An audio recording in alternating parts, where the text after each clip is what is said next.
IPS Arya Chauhan, जो अभी कुछ ही हफ्ते पहले जिले में बतौर एसपी नियुक्त हुई थी, अपनी पहचान छिपाकर रहना पसंद करती थी। उस दिन वो अपनी छोटी बहन की एक्टिवा लेकर अपनी स्कूल की दोस्त प्रियंका की शादी में जा रही थी। न कोई सरकारी गाड़ी, न सुरक्षा कर्मी, न पुलिस की चकाचौंध। एकदम साधारण सलवार सूट में, किसी आम लड़की जैसी। शाम के करीब 7 बजे जब वो शहर से बाहर शादी वाले गांव की तरफ जा रही थी, तभी आगे हाईवे पर पुलिस की एक बड़ी चेकिंग टीम दिखाई दी।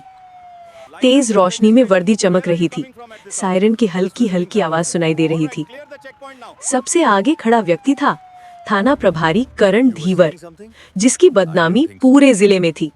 उस पर जबरन वसूली, शराब माफिया से रिश्ता और फर्जी मुकदमे बनाने के कई आरोप लग चुके थे। लेकिन उसके भाई का संबंध बड़े नेताओं से होने के कारण वो हमेशा बच जाता था। करण धीवर ने आर्या को आते देखा और तुरंत हाथ उठाकर अचानक रोक लिया। ओ लड़की, स्कूटी साइड में ले।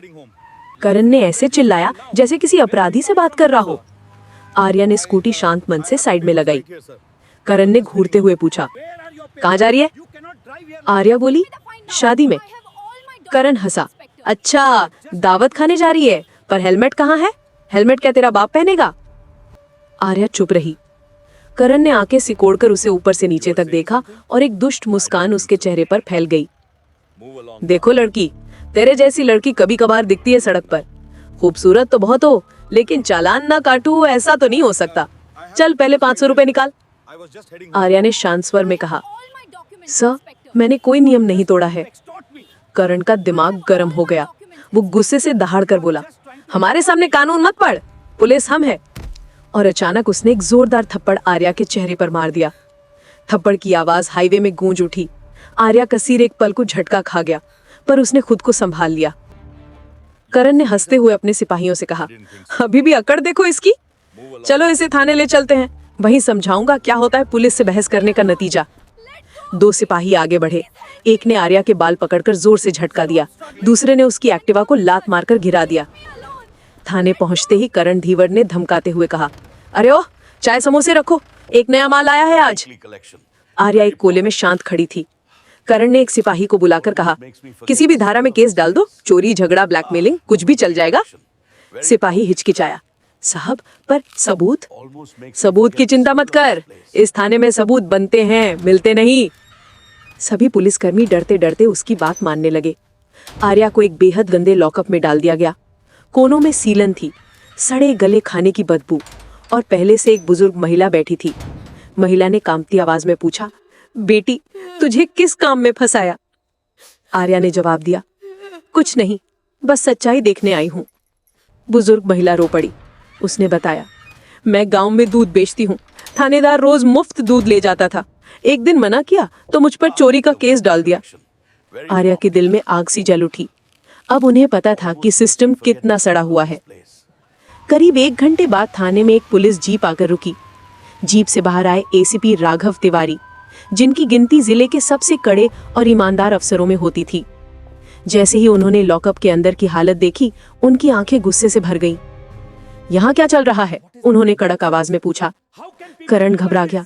सर, एक लड़की रोड पर बदतमीजी कर रही थी, बस थोड़ा सबक सिखा रहे थे। एसीपी राघव बोले, इसका नाम क्या है? आर्या चुप रही। करण बोला, बेकाजर, ये अपना नाम भी नहीं बता रही, बड़ी चालाक है। राघव को सब शक लगने लगा। उन्होंने आदेश दिया, इसे दूसरे लॉकअप में डालो, मुझे अकेले में सवाल पूछना है। अचानक बाहर जोरदार सायरन की आवाज आई।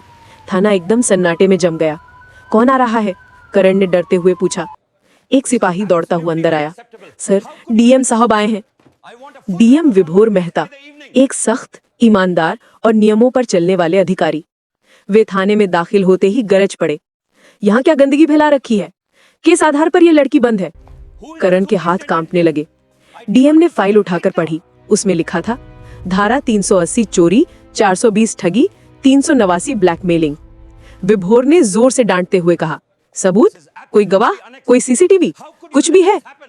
करण की आवाज गले में अटक गई। डीएम ने सिपाहियों से कहा, उसे तुरंत बाहर निकालो। दरवाजा खुला। आर्या बाहर आई। डीएम ने उन्हें देखते ही चौंक कर कहा, मैडम, आपने बताया क्यों नहीं कि आप एसपी आर्या चौहान हैं? पूरे थाने को झटका सा लग गया। सिपाहियों के चेहरों का रंग उतर गया।